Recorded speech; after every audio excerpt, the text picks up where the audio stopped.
तुमच्याकडे 10 केळे आहेत हा आणि ते 20 माणसांना वाटायच्यात, हा पण त्यातलं एक बी केळ कापायचं नाही, तोडायचं नाही, सगळ्यांना बराबर गेली पाहिजेत.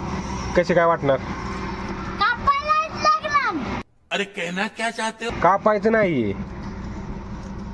तुमच्याकडे 10 केळे आहेत, 20 माणसाला वाटायच्यात, मग पण ते अजून 10 नाही लागते. नाही तेच 10 केळे द्यायची. कशी कशी देणार? द्यायची? कशी द्यायची? चाकूने तोडायची. नाही तोडायचं नाही, कापायचं नाही, सोलायचं नाही. 20 माणसांना ती वाटायची. कशी वाटायची? सोलायची तशीच चारायची. कशी? 20 हा?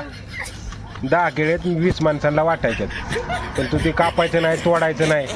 मग 10 तामाय लागते. मग कुठली घालायची मग? नाही येतात वाटाय. कशी? हा कशी येणार तुम्हाला माहिती आहे का? महेश आप्पा कशी येणार तुम्हाला सांगा. का कशी येणार मग? नाही तुझ्या तोंडावर.